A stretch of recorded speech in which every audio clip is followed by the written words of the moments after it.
The wind moved low across the sagebrush that morning, carrying a faint chill even though the sun had already come up. A line of wagons stretched along the trail near the Green River, their canvas covers glowing pale in the early light. Men and women stepped quietly around the camp, speaking in low voices, trying not to disturb the sick who lay inside the wagons. Every movement felt deliberate, and every sound echoed in the emptiness of the Wyoming landscape. By then, the Thornton party already knew something was terribly wrong. They had begun the journey strong, but in the last few days, more and more people had fallen ill, and no one could explain why. The Thornton Wagon Train had left Missouri in the spring of 1853, following the same path thousands of emigrants used to reach Oregon and California. The trail was rough but familiar, and the group's leader, Uriah Thornton, was confident they could make the passage before the first frost. Families shared supplies, drove their oxen as one long caravan, and built a rhythm around the trail's demands. For months, they crossed rivers, climbed ridges, and followed the dusty ruts carved by earlier wagons. The party grew comfortable with the daily routine. They rose before dawn, walked beside their teams for hours, stopped for a quick midday meal, then pushed on until dusk. At night, they gathered around fires, cooking whatever they could manage: salt pork, beans, coffee that tasted like smoke. Children played between the wagons while the adults discussed the next day's path. The hardships were constant, but manageable. Nothing during the early months hinted at the crisis that would follow. The first signs of trouble appeared as they approached Fort Bridger. A woman in one of the rear wagons grew weak and feverish, collapsing in the heat of the afternoon. The group slowed to allow her time to recover, but by morning she was worse. Her skin flushed and hot, her breathing shallow. Some suspected exhaustion, others blamed contaminated water, but no one could pinpoint the cause. When she died the following night, they buried her beside the trail and pressed onward, believing it to be an isolated tragedy. But within days, more people became sick. A young man who had been helping drive cattle complained of stomach pain so severe he doubled over beside the wagon tongue. Another emigrant fell unconscious without warning. A child who had been laughing the night before woke with violent vomiting.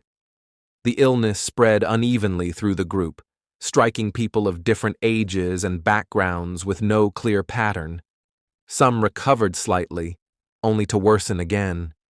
Others faded too fast for anyone to intervene.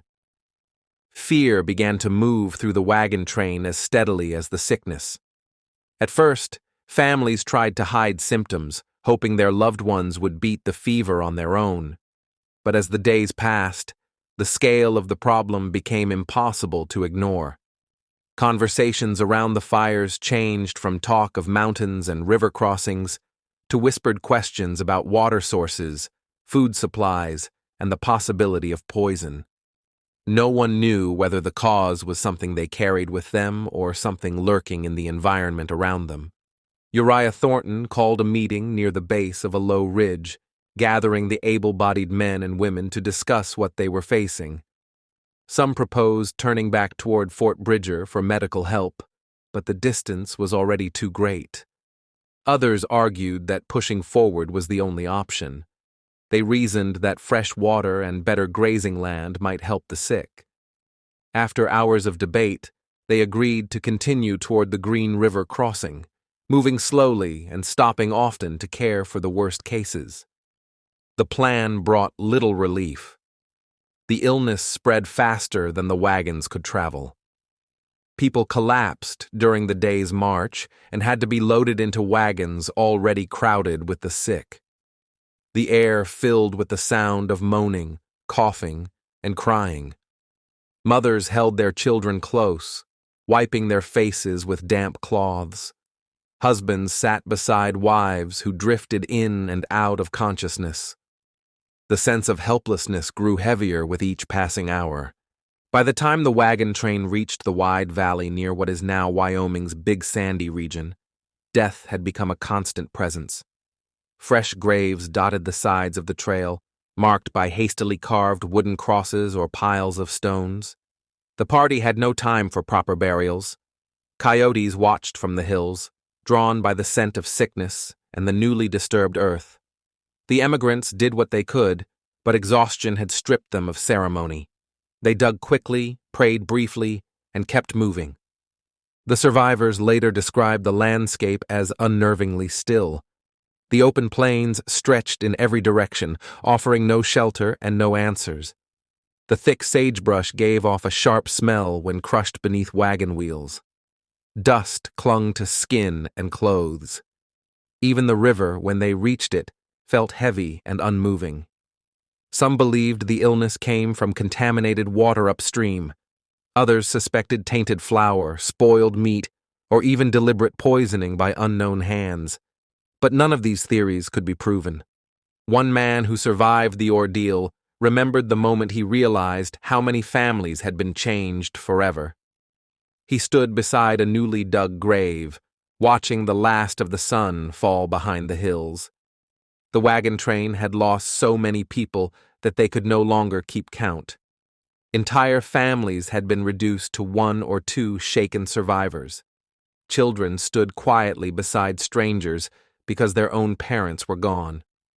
The trail that had once symbolized hope now felt cursed, as though every step carried the weight of those left behind. When the Thornton party finally reached areas with access to healthier water and open grazing land, the outbreak began to slow.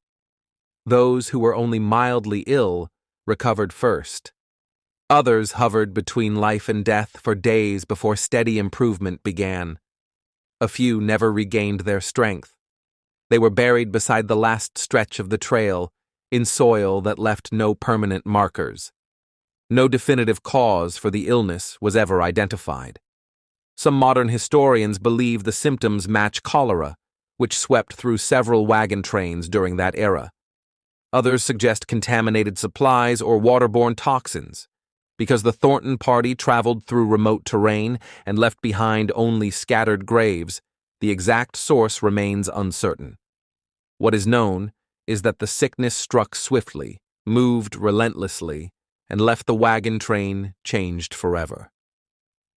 The tragedy of the Thornton Wagon Train became one of the quieter stories of the West, a reminder of how quickly a journey could turn into a nightmare. The survivors continued on toward Oregon and California, carrying with them the memory of those who didn't live to see the end of the trail. Their accounts describe not just the physical toll of the sickness, but the emotional strain of burying loved ones in lonely places where the wind never stopped blowing.